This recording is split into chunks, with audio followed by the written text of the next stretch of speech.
I become a full-time artist, or you just feel like it's just as your hobby? Enjoying it as a hobby because I'm a very safe person, right? If I make my hobby a job, I may not like it. That's like financial dependency on it. I don't think I can.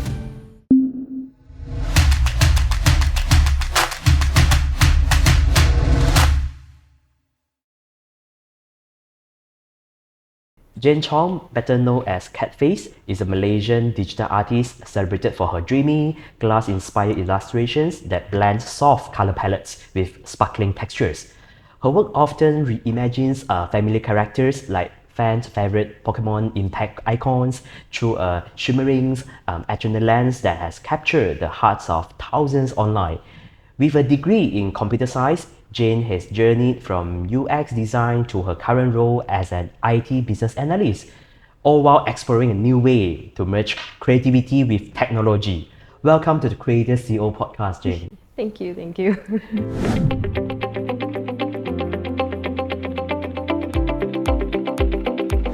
Your art has a distinctive, glassy, sparkling aesthetic, so especially in your Pokemon fans art. So what first drew you to blend glass effects with digital illustrations, and how has this evolved over time? I think at the time when I started, it was during MCO time. It was quite trending to have this aesthetic art style. And someone told me, oh, maybe Pokemon will look good in this style. I'm not into Pokemon lah. I'm just casual. I like the cute characters. Then discovered this character called Snom.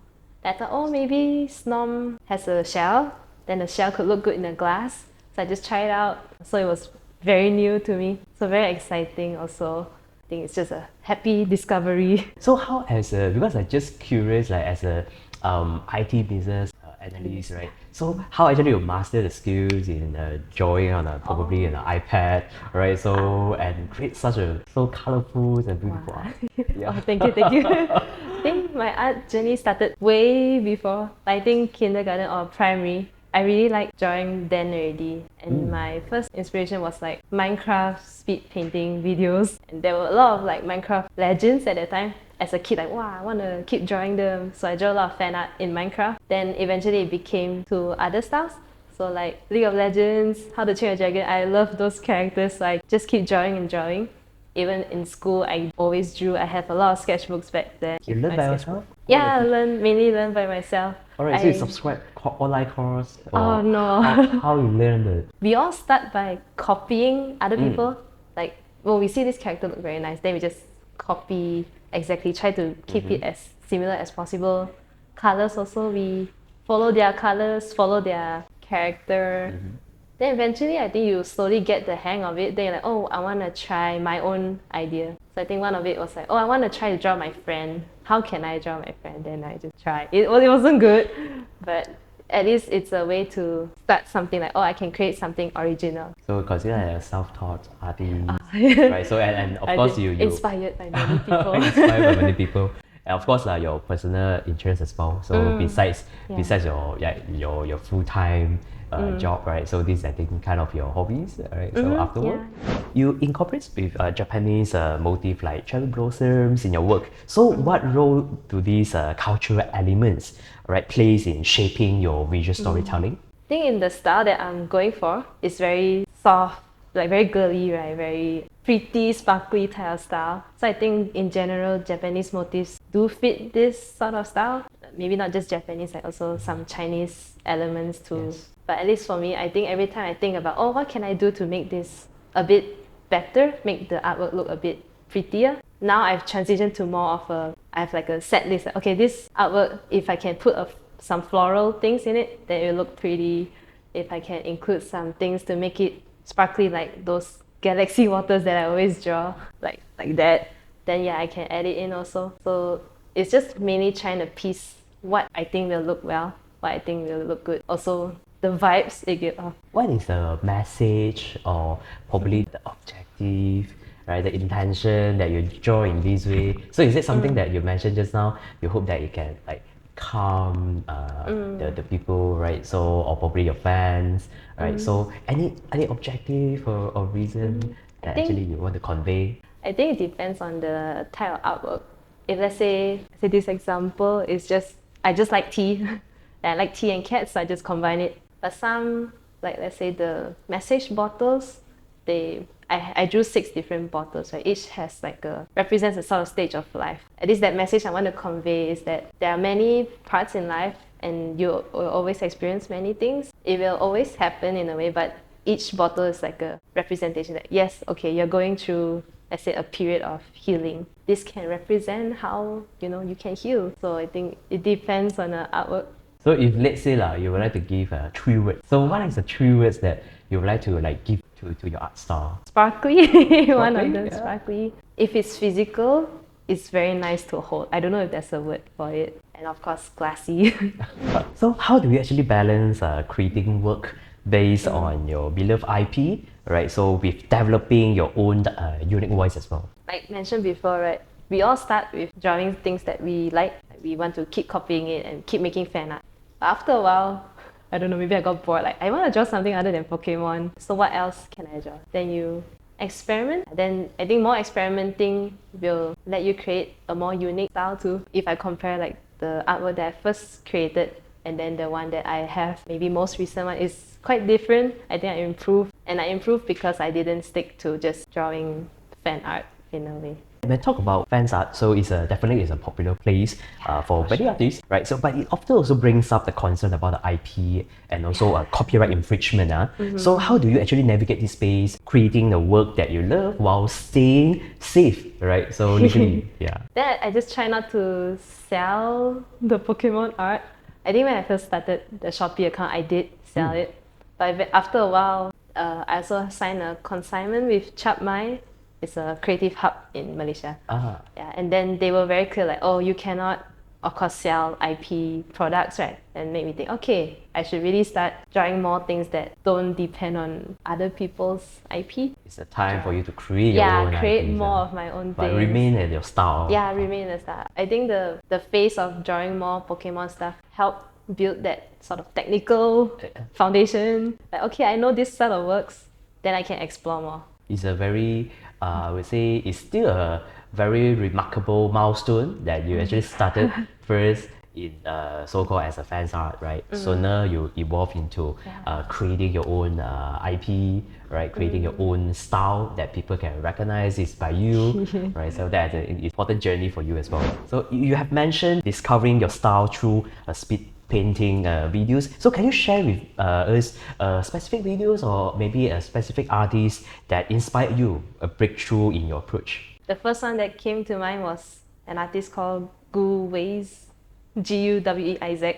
Like, I think her art or his art, I can't remember, had a very distinct style. It's not this style, but it's like more rendering and storytelling in an environment, right? And then there's also League of Legends splash art, speed paints. I think those are very, very cool to watch. I'm a bit sad they sort of stopped doing it now. But back then they released a lot and I kept watching a lot. But other than that, I think I can't remember the Minecraft ones anymore. Those are very old. Yeah, I think that was like peak childhood maybe. It's still a lot of players now, I think, Minecraft. Oh, yeah, yeah, but I don't think as many people draw Minecraft anymore. Yes, Yeah, so it's a bit lesser. Jane, you have graduated with a degree, right, in computer science a few years ago, right? So, and have since you transitions from a UX designer as well, right, to your current role as an IT business analyst. So, how has your journey across this role happened? Right, shape your perspective on bridging the technologies and user experience in your workspace? I think back then I didn't know user experience existed before. I always thought, oh, art, I like to do art, I like to draw art. I will probably do an art degree in some future. But my parents are IT background, so of course they had different plans for me. Initially, I was supposed to go to a creative media degree, but in the end they said, maybe it's better you go IT degree, then you can do art on the side, creative media on the side. And when I entered computer science, it's all really what you say, like 0-1, how to do very logical things, how to code, anything to do with computer software development, no creative at all. The only small part that had any form of design was one module. That's where UX design sort of came in.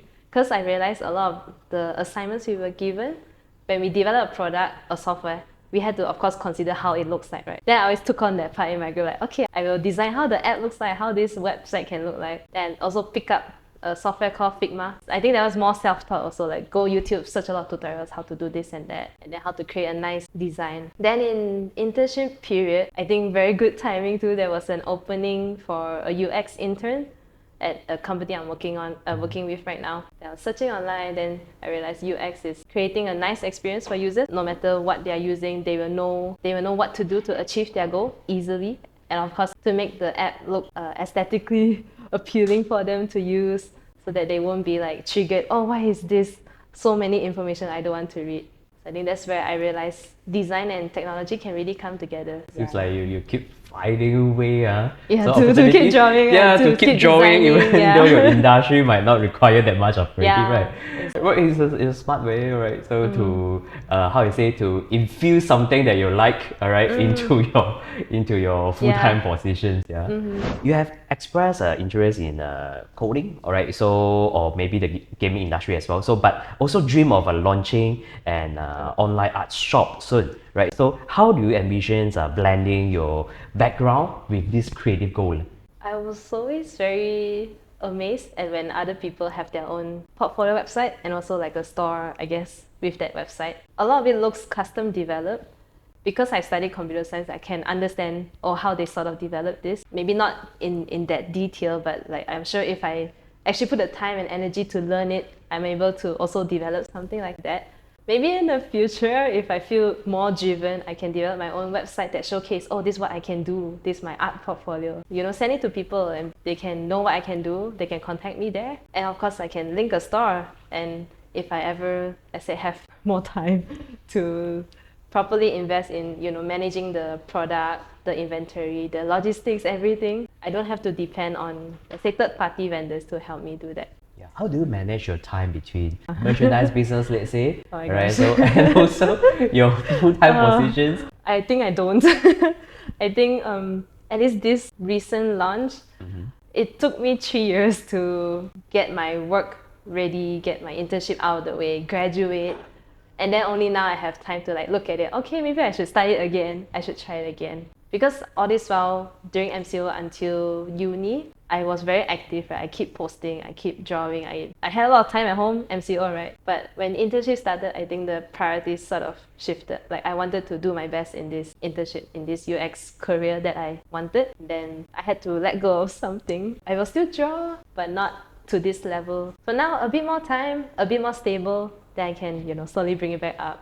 Also earning my own money, right? I can spend it however I want. Reinvest into something, Yeah, right? for sure. All right. So with over 40,000 of followers on Instagram, so how do you actually maintain the community engagement, especially through probably giveaways, right? So or maybe other interactive art prompts? What kept it growing and maintaining was regular posting. Not sure if the algorithm has changed since, but I think Instagram likes people who post like every 4 days, 5 days. Of course, the content, if you have more content in a single post, like those carousel slides, even better. And I think now, I don't know if that's still applicable, but I think short video contents like Reels or TikToks, they are getting more and more attention grabbing. But I didn't go too much into it because internship and everything. But if I could do it again now, I think now I'm just trying to, connect back with the artists that I talked to before, like see their posts, interact with them. So I think I will start from there, then see how the engagement builds from then on. Do you have like any plans to conduct your own like events or maybe join as a vendors, right, on other like exhibitions? It's been a dream to at least try boothing one time. As a kid, I think there are many fears, right? Oh, it's such an adult thing. Like I don't know how to pay this thing. I don't know how to arrange this thing. Hopefully next year or next few years, there's a chance to open a booth. I would love to try experience boothing as a vendor because I do attend these events, but I always buy things from other people. So I think to experience it as a vendor would be quite exciting. That's the chance to, see new people, meet new people. Like even having this interview, I didn't meet, other people other than now. Definitely a dream next year. Yeah, I think it's a very good opportunity for you to not only meet your other artist friends, alright, so at the same time I think you meet your fans as well in person. Yeah, so actually you basically, besides the online content medias, you do also have the plan to launch your merchandise series soon. So, and any others like digital art or like maybe Discord channels, right? Any others like and mediums that you would like to try, right? So let's say in the next year or in the coming days. I would have to pick up a new skill for that. If let's say I want to animate some water or what, I think I do see people, I do see artists like 3D artists especially, they do model the artwork in that style. But because it's in 3D, they can rotate it and then make it interact. I think it would be cool. On my bucket list for sure, but I don't know if I will get to it so soon yet. So have you created any physical prints alright previously that you already appeared in conventions or exhibitions? So and how does actually showcasing art in person compare to just sharing it online? I have prints, but I didn't put it in a convention. I went through third-party vendor, right, Chapmai.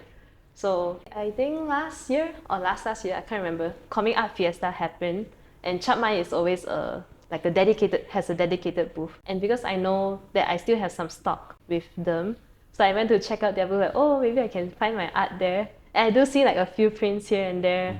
I think it's quite different experience because when you post it online, usually you post one day, next week you forget about it, right? But seeing it in physical form, you're like, wow, it's actually still there.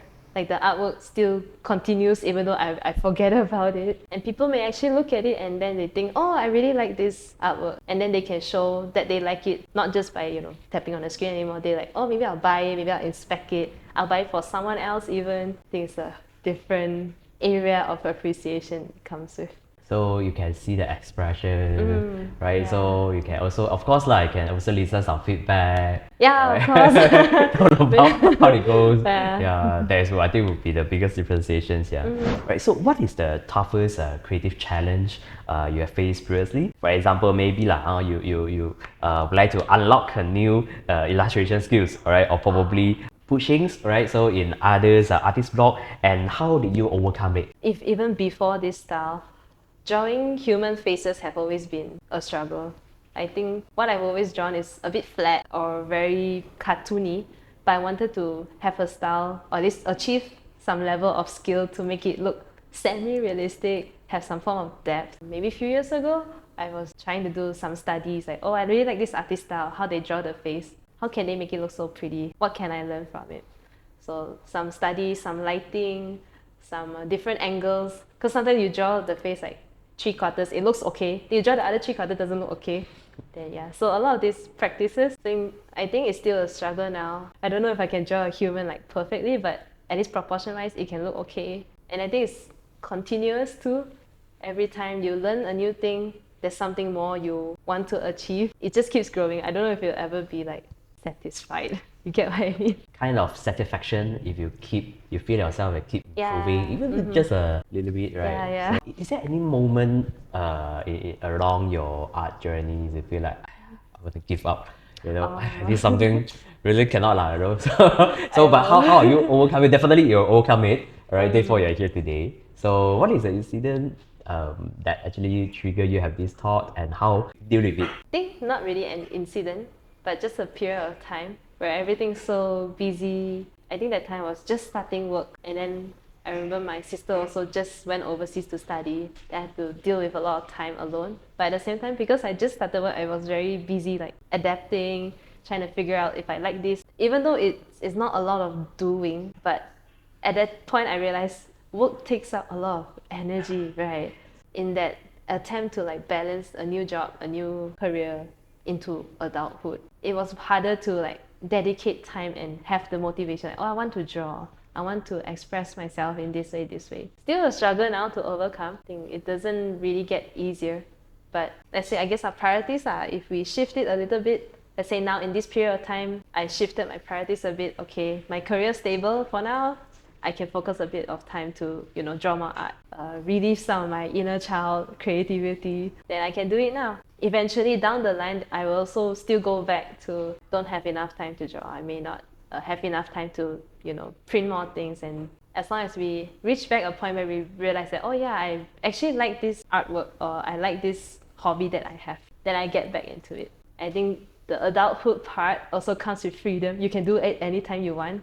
You just have to, want to do it. I think a bit lengthy answer to that question, So but I hope it makes sense. any goal that you have like set for yourself, let's say when your art business or probably your entrepreneurs are reached to this point of time, then you say, okay, there's the moment I'll become a full-time artist, right? Or you just feel like you just enjoy to remain it as your hobby. I think for now, I'm enjoying it as a hobby. I think I'm the type of person, if I make my hobby a job, I may not like it.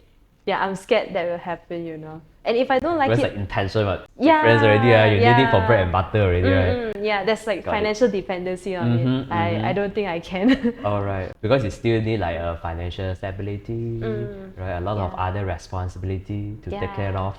Alright, so it's a responsible way as well. So as per your personal choice. I believe many Asian, especially Asian parents, they might thought art or maybe graphics is not something that able to sustain a person's financials, right? Yeah. So how would you advise or maybe you can share with us about the balance between like the financials or probably in the art as well, right? So coming from artist perspective. If you know what you're passionate, like truly passionate about, really think carefully if you can handle it as a job. Because let's say being an artist as a job, I imagine of course you draw what you like, you post what you like. If people like it, yeah, that's great. But there's also the promoting and the marketing part. There's also logistics to decide where to deliver certain things, where to produce things. There's also the whole to manage your brand, and there's certain image you have to uphold. Of course, when it comes to physical events, that's where it probably takes the time and energy and money too. So there's a lot of aspects. Teenagers, maybe when I first started, of course I never thought about it. I just like, I want to draw this, draw that, I want to put this out into the world. But as a career, it's a totally different thing. At least for me, because I'm a very safe person, right? I do admire other people or other artists who can make a career, a business out of their own artworks. Probably very challenging, but for me, because I'm safe, I prefer more stable road. Like, okay, office job, I don't mind. So my advice is probably for those safe people out there, it's okay to keep it as a hobby, and it's okay to take your time. It's okay to reach a level where you say, maybe I want to stop it for a while, and then maybe you come back, it will be, you'll have a different perspective, you have more freedom maybe. It's actually good to keep your intention very genuine, right? So that like say I no need to push myself to draw because I need my paycheck, I need to solve my electric bill for next month. Yeah. So it's a very safe choice as well. So and yet you're able to protect your inner child. It's okay, you won't fail. You will feel you have a so-called safety net as well, right? Yeah. Okay, alright. What are you most excited to create next? Alright, so and are you working on a new character series soon? Alright, or probably open a new stores or exploring different try, right, in your career? I think because next year I do aim to have a booth, I of course want to have more products, more of my own creations in it. Yeah. So I have a sticky note in my room like, okay, next year, Comic Art Fiesta KL 2026. What do I have to do? Yeah, I have to remind myself every day, otherwise I will forget. But before that, like now onwards, I have to, of course, draw, I have to create things. Then what do I want to create? So I try to look at what do I have around me that inspires me or that means a lot to me. I have a very soft cat plushie in my car. Oh. It's like a brown black cat with two big eyes, and I call him Pluto. I like him so much until like I changed my profile picture just to fit the cat. But I think like, if I'm so like inspired and drawn to this cat, maybe other people will too. I can imagine like how this cat may behave if it's a real cat, what personality it may have, what are the scenarios that could happen. And I think it also allows me to expand into this style and also beyond. Like how can I tell a story with this character that I have? I was also thinking about, there's also another cat that I would like to try and draw as well.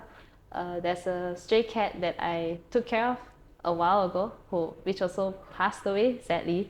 But it was a very orange Oyen cat. And she wasn't the most graceful cat. She was like limping a little bit and always bumping into my leg every time. But because of that charm, right, I want to immortalize it in a drawing in a way. I think that's the nice part about being able to create art. You get to remember your, things that matter to you in that way. Trying to pull from things that happen in my life to draw new things. Alright, good to hear that. So thank you for joining us, Jane. So it's very inspiring to see how you fuse your passions for digital art with such a unique visual style. And at the same time, you need to juggle between your journey as well, yeah.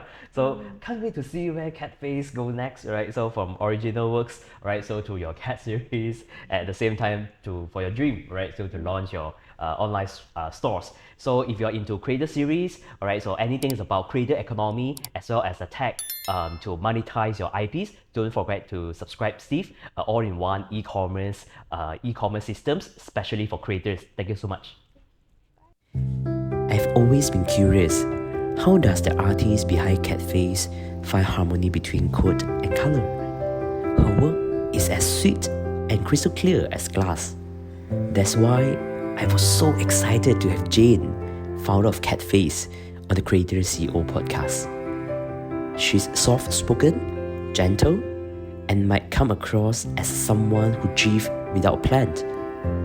But the truth is, she simply follows her heart. And that quiet confidence shows in everything she creates.